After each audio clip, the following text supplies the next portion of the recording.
Hello, and we're live here on the Canary TV. We're joined once more tonight by the fabulous Nicky Gordon from Ask Nicky. Nicky's been spending a long time over the last few weeks while Gran Canaria has been on lockdown, monitoring all of the developments and all of the announcements that come out of government, and waiting for the official bulletins or gazettes which publish the various different laws that have been coming rapid fire over the last few days and weeks as we're all in a state of emergency. So without further ado, I'll bring in Nicky here. Hi, how are you, Nicky? I'm fine, thank you. Yeah. Yeah, And how, what's the name of your house again? Sardina Hollywood or something? no, it's called Sardina del Sur, but I always call it Sardina del Hollywood because Ah, I there don't we think go. I've seen anybody moving around in the last 48 hours. No. Well, the lockdown has some upsides, right? Things are a lot quieter now, aren't they? I can hear a lot more birds. Yeah, and the church bells. Um, no, everybody's doing really well. It's looking really good. Everybody's keeping up to the rules. There's the lockdown, they seem to be popping new ones in. There was another one about 15 minutes ago that said Wow. as of tomorrow they're going to be controlling the GC1. So even though I think they actually started. I think they actually started yesterday because I saw Guardia Civil and roadblocks. When the GC1 splits as you're going towards Las Palmas to the GC3 or the GC1, yeah, They were stopping people, pretty much everyone who was heading towards Las Palmas, because they closed that section for the duration of the state of emergency, is what I was told. And I believe that they've even sent out fines to hundreds of drivers yesterday, people who ignored the signs and who drove on the GC1 into Las Palmas are all getting fined for ignoring the instructions that are available. So I think the GC1 certainly into Las Palmas has been closed since yesterday. yeah, it's very possible that they're working their way back because obviously, if you look at it logically coming back down, they've got Telde, then they've got Ingenio Carrizal, they've got Vecindario, they've got the turn off for Juan Grande, then they've got San Agustin, and then all the way down. Because I wondered if that'd be the first thing that they did to start with when they said about police controls. Hmm.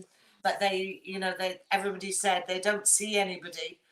Um, so it is being controlled. It's being controlled, and I think they're all doing a really good job. I agree completely. I mean, when you think about it as well, they would probably be asking for trouble if they just immediately closed all of the roads. At the end of the day, people have to be eased into these situations. It's not like anyone's practiced this before, and we all have our rights, right? Except in a state of emergency, it appears. So yeah, and I see the final count, official count, was at 1,444 detected coronavirus cases in the Canary Islands as of lunchtime today. That's actually the 8 p.m. figure from last night. So we'll get a new one at 8 p.m. tonight, but it won't be official until it's announced tomorrow around 12 noon, 1 o'clock. And I believe also 500,000 masks and 60,000 test kits arrived yesterday in the Canary Islands, a mixture of the Canary Islands regional government and local business people gathering together to try and get some supplies to the islands. Because, of course, the whole world is organizing and trying to order these supplies right now. And one of the big problems we have is not so much coronavirus as not knowing how many people might or might not have had it, because we haven't got the test kits. We haven't got, so new ones have arrived. Things are starting to pick up insofar as the response from Canary Islands government, and there's green shoots of hope, because there's been a fairly low number of people so far detected, and the death rate is generally seen as a very good indicator. Even if you don't know how many people have had it, the death rate stays fairly constant. Yeah, So actually, it's been an interesting week.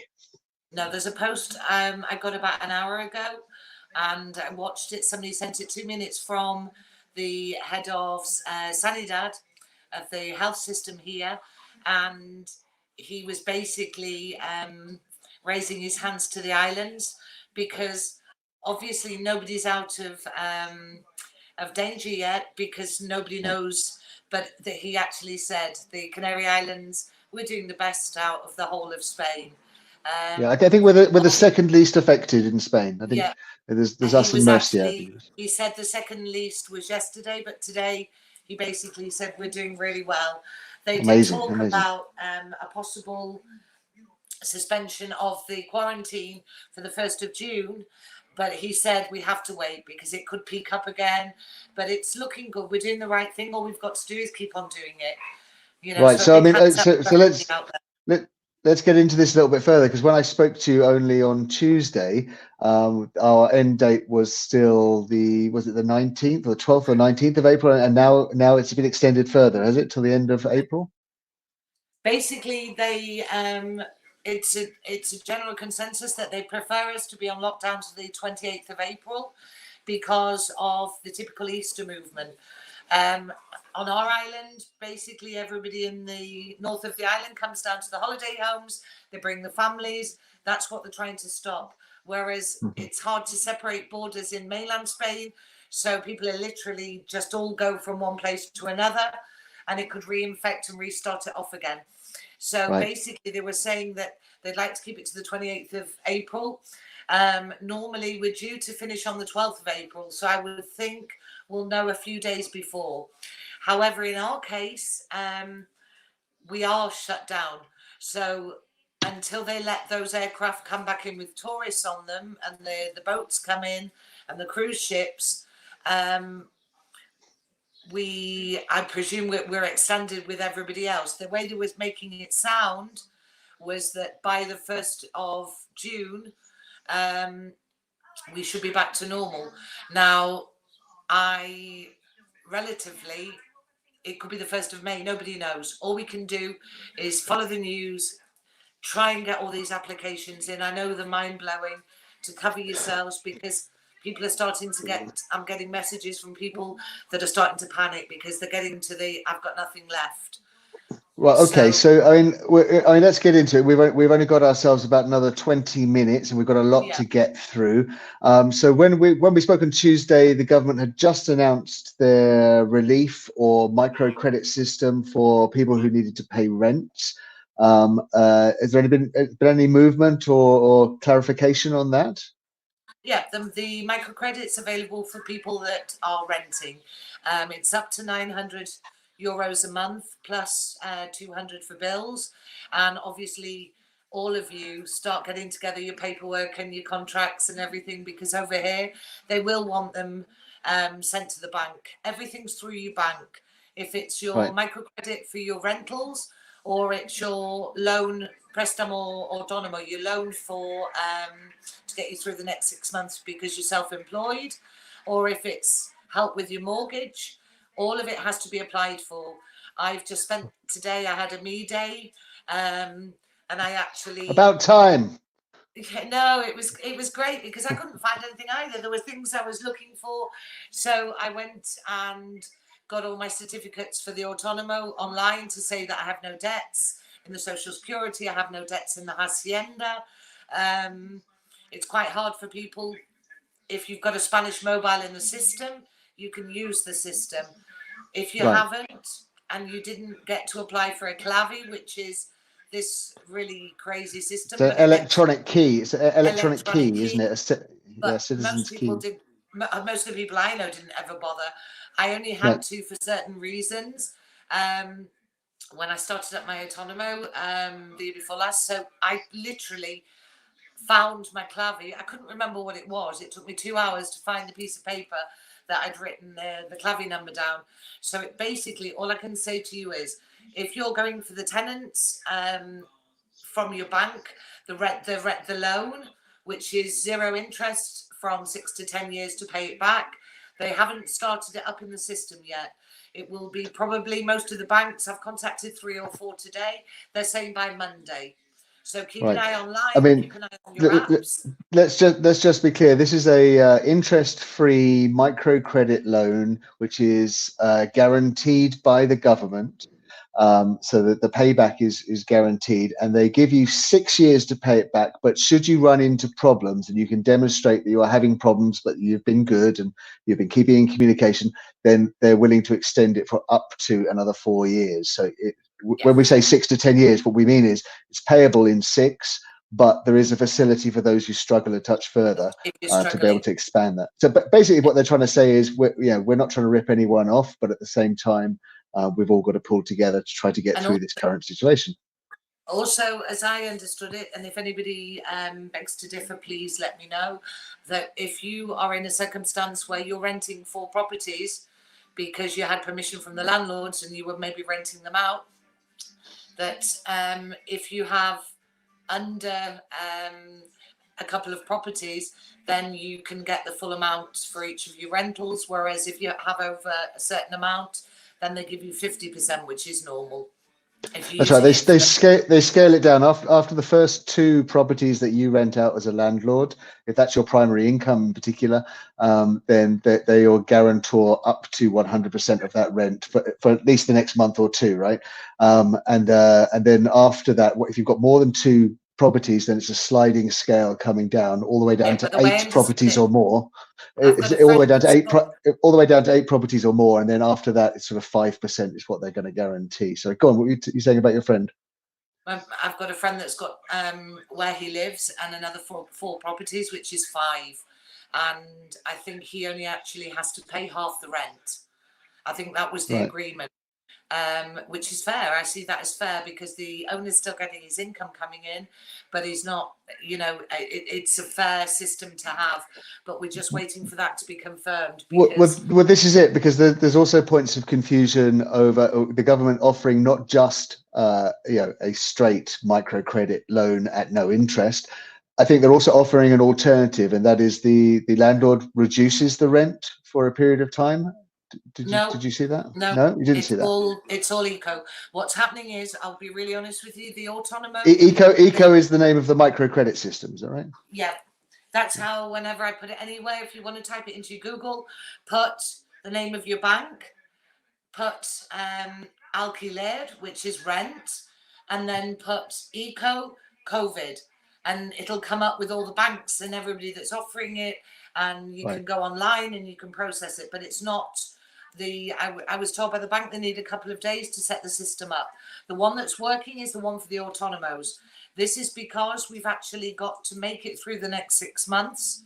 And sorry, okay, so we're moving on. We're moving on from rent now to a different system. Is that? To the autonomo loans. Okay, so this is how they're going to ensure that self-employed people here in Spain are able to survive the next few. Yeah, exactly. So go on, tell us more. So basically, what they're basing it on is, you take your next 6 months, you sit down with a pen and paper, you work out how much your taxes normally are, how much your rentals are for your business properties, how much you have to pay out for stuff when we do go back to work, that you will need probably, if you've got a bar or a restaurant, a full business load of stock. You'll have to buy all your bottles again, all the food that's run down and you've thrown away. So basically all the costs also include your monthly autonomo fee, your 3 monthly tax returns, because don't forget, there's April is due, then there's July, and you might even need help with September. So if you take a judgment on your last tax returns, cover yourself for everything. I mean, some people are going to maybe have to ask for, if they've got a really small business, maybe they have to ask for 10,000 euros. Some people are going to have to ask for 50,000 euros because they've got bars that need to be stocked, big rents to be paid, 6 staff to be paid. So it's basically, when I said to you before, please, all those people that don't have big amounts of money coming in from the unemployment benefits, the owners have got a lot to come ahead. They've got a lot that's going to happen. So it's all swings. And this is it. I mean, at the end of the day, the system is not designed to suddenly dump a ton of cash on lots of individuals. The system is designed to communicate with employers. And the employers have a duty of responsibility to their employees, right? And so what they're trying to do is leverage the existing system so that people are able to keep into groups the different people who are employed by employers, and the employers have to take some level of responsibility for what's happening with their employees. I was asked, I think we had it up on the screen here, Simon Champion. We had him on the Loose Boys earlier, or the Loose Men earlier. He's talking about the monthly fee has stopped now, is what he'd read. However, he's read somewhere else that for self-employed it's stopping from May. Is that right? So he still has to pay April's autonomy? No. What happened was, to be accessible, if you're all paid up to date with your monthly autonomo fees, you can go for the unemployment benefit for self-employed people, prestación autónomo. This was only, you had to have paid your March autonomo, even though the government said that from March we're stopping it. So basically, anybody that's had it taken out, if you want to reclaim the 15 days through your store, it's perfectly your choice. But April, May, June, July, August, you are allowed to suspend them. Let your head store know so that he can let them know what you're planning on doing. But with these loans, what you can actually do is you can cover yourself. So you won't get behind on anything. You can pay your tax returns, you can pay your monthly autonomo fee, you can pay any of the bills that are needed, your electricity and your water. I know you're going to not be cut off, but the bills aren't going away. So what they're trying to say is, all these months of grace, the moratorio, as they say in Spanish, it will catch up on you. So they're offering the self-employed loans, but they're not interest-free. I think some of them are interest-free for the first year, and then after that, some of them are 1.79%, some are 2.5%, but they're nowhere like a standard loan that we'd have to take out if we got into problems. Right. Fair play. Fair play. Okay, good. So we've got systems in place. Almost everyone who's running a business on the island will have a hair store. And these are essentially the people who give you the administrative advice you need to get your taxation right and your employment and all your forms filled in.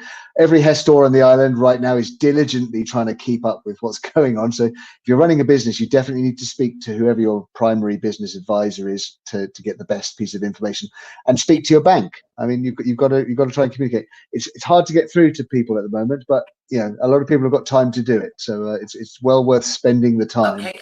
I gave it a little try this morning for myself, just so I could see how the system was working. And on my online app, I contacted my hair store from my bank. She's called Maria. I don't know who she is, but she messages me back, and it took 5 minutes. And she basically said to me, yes, you can employ for your autonomo loan, and we will need this, this, this, and this from you.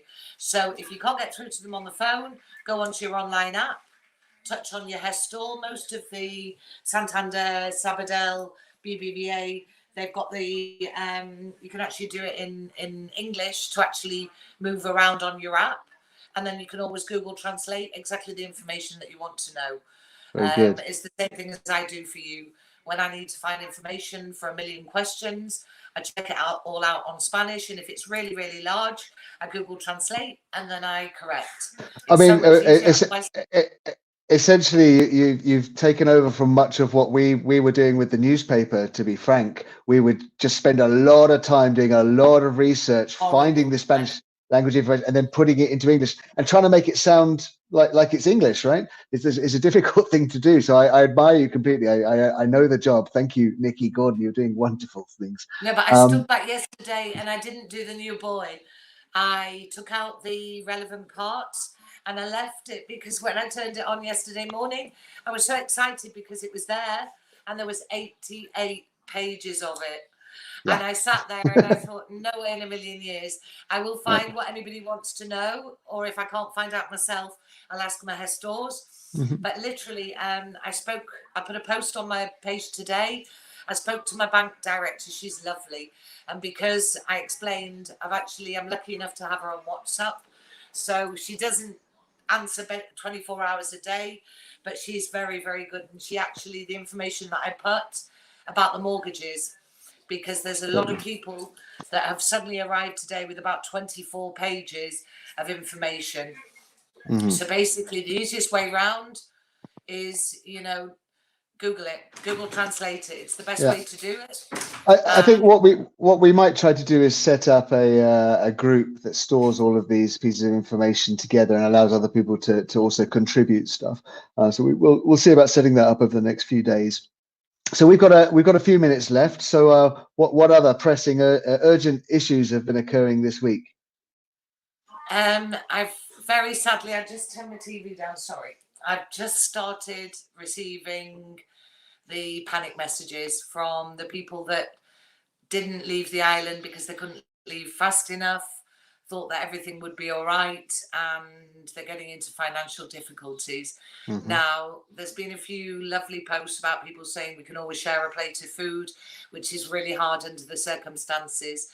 If this is prolonged, as we were talking about earlier on, I think it was about 3 weeks ago, that maybe it might be a good idea that we could find a way of doing a very little sort of fundraiser.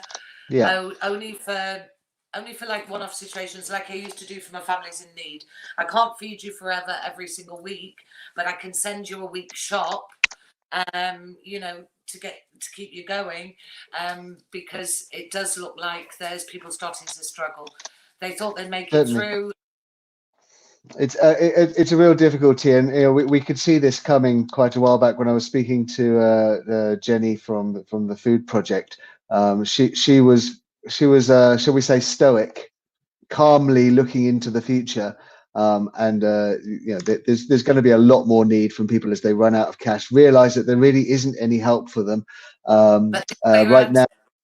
This time round, Eddie, no, what I mean this time round, which is very, very sad. I'm talking about the expats. I'm talking about people here that are sitting at home on their own and they've got a bottle of water and a carrot in the fridge. It's not going to be long. They have to reach out to us. I mean, at the end of the day, it's one of the reasons why we're doing this. You know, we don't fancy ourselves as television stars. If I'd have said this to you 3 weeks ago, come and see me a couple of times a week in front of a whole bunch of others, you would have probably laughed at me. But the whole reason for this is anyone who's watching out there, make sure you're looking out for other vulnerable people around you. And if you're feeling vulnerable yourself, don't be afraid to reach out. Just pop something in the comments, reach out to Nicky, reach out to us at the Canary News or the Canary TV. We really want to help, and you know there are organizations out there that we're familiar with that we may be able to help. We're talking about using the Long Walk Association probably from tomorrow to see if we can raise a little solidarity fund as well. So yeah, exactly. we're going to be inviting donations. We've set it up with Facebook. They recognise us as a non-profit and all this sort of stuff. So we can leverage money. For anyone out there who isn't feeling so vulnerable or who might be able to support others, then we'll be asking for a little bit of help on that. So we're coming up to past. We've been talking to Nicky Gordon from Ask Nicky here live on Gran Canaria in lockdown. Have you been enjoying yourself at all, Nicky? I mean, you said you had a bit of peace and quiet today. How was it? I literally had my drains blocked through overusage of too many people in the house. So this is my final note till Tuesday. Please do not let your kids or anybody put baby wipes down the toilets. No. Because it has the most, it is. Our Canarian drain system isn't worth it. I raced off to Spa. I bought myself a tub of caustic soda, 2 teaspoons and a big glass of hot water, and I'm all right. But unfortunately, one of the kids had forgotten, and because they'd seen them there, it's very easily done. And of course, this is something that people are it's only just dawning on people right now that as soon as we went into state of emergency, all of the normal systems that you're used to having available to you if something goes wrong are now in question, because everything right now, all resources are devoted towards trying to stop the spread of the virus, to keep people safe, and to make sure that our health system doesn't collapse. And so if you get a major flood, for instance, there's very few people who are going to be coming out to help you. No, exactly. No. So we have to be looking after ourselves, and we have to be looking after each other. And of course, you see some of the wonderful footage of the army lorries leaving food on Tuesday down at the Food Project in Arginian. It was beautiful. I just wish I'd been able to get down there, but there was no valid excuse to travel so far. But I'd spoken to Jenny the night before, and I saw her on the TV, and I'm so proud of you all. You know, and it's one of those things I love. It's all Jenny from the block. She's an amazing woman. Yeah. We have our little catch-ups and we work through things, and I say to her, you know, as soon as you're short of anything, call me. But she really is one in a million, and the team that work down there tirelessly for the last 15 years that drop everything, Elsa and Mary and everybody else, they do it every Tuesday. And if they need to pick up deliveries, they go down in the spare time. 2 of them have actually been through cancer treatment and chemo, and they're still there. They're still there. They've got the what are they called? I can't even remember the word. Scarves on their heads. And you know, Jenny's trying to fight with them to say, look, we've got the virus. Stay at home. Stay at home. But they're amazing. I'm so proud to be friends with them all because they are just amazing. After a while on an island like this, you stop meeting the very loud, fast-moving people who are telling you what to do, and you start to meet the much quieter, reserved people who are working quietly in the background to make sure we all manage to make it through. So I want to thank you very much, Nicky, for spending your time and your energy for us, because I know you actually run a service where people need to pay a fee usually to speak with you. But I know you do as much as you can for people, but at the end of the day, you've got to eat as well. So one of our focal points certainly is let's keep Nicky Gordon eating. No, the thing is, I explained it's I don't know I could get it wrong every time. Is it pay forward? Because pay it forward. That's the idea. Yeah, I don't want anybody sitting at home in tears because they've forgotten to put their application for their autonomo unemployment benefit through because they forgot, and that they haven't put their application for the rent because they forgot. And all those people that I've made about 20 people rush onto the line and get an online bank account because you need it for any benefits you're going to receive. And so far, that's... I know you mentioned one at the beginning of the week. Another good one to try is it's actually a German bank called N26. Takes about 7 minutes with your ID to make a bank account, and they give you a Spanish bank account. But they're based in Germany. It's a solid bank. It's backed up with a proper bank. But so but there's lots of deals out there. It's well worth having a little look. We're just waiting at the moment now to see if we get Mr. Bob Gorman in the studio. We'll see if he pops in or not. Good. So when are we going to see more of you, Nicky? Well, you're back on Tuesday, are you? Tuesday. Are we 7 o'clock? Is that better? We are 7:05. After we do our applause, and you know what? We're getting more and more people. People who thought it was silly. I'm not going out there to clap people who can't hear me. But there's more and more people now starting to join in. I think they start to recognise the importance of a bit of collective ritual, and showing that we are grateful. We don't have people dying in the streets. We don't have a collapsed health system. Long may that continue. Nicky, you've been wonderful. Thank you so much for spending your time with us. It's a pleasure. Keep safe, everybody. Bye for now. See you on Tuesday. My name is Eddie Timon from the Canary TV Community English Language Television Video Project here on Gran Canaria during lockdown. We've just been speaking to Nicky Gordon from Ask Nicky, who has been translating a whole bunch of wonderful articles for us. We're just waiting now to see if Mr. Bob Gorman, the blues hero in the mountains of Gran Canaria, is going to manage to set his stream live, and we'll join him for that as soon as he does, anytime in the next few minutes. Thanks for joining us here on the Canary TV. We look forward to seeing you back again at noon tomorrow for Lily Richter's crazy lockdown workout. She's slowly becoming a comedy star, Lily Richter, as well as a kickboxer and sports fitness enthusiast. And she's making sure that people are not sitting around lazily for 18 hours a day before going to bed. So it's well worth joining her at midday. And then at 6 p.m, of course, we're back with the Loose Men, followed at 7, we hope, with an interview with a young lady called Becky. And then at 7:40 tomorrow evening, we have Captain Potter from the Africat joining us live, along with Powell, one of the other faces here on Gran Canaria from the Tipsy Hammock cocktail bar down in Playa del Inglés. And of course, they've got one up in Puerto Rico as well called the Tipsy Elements. I think they're going to be showing us how to make some cocktails. Look forward to joining you then. So we'll end this show now, and any minute now, hope to be bringing you Bob Gorman. So don't go away. Stay with the Canary TV. Thanks for being with us. See you again tomorrow. Bye-bye.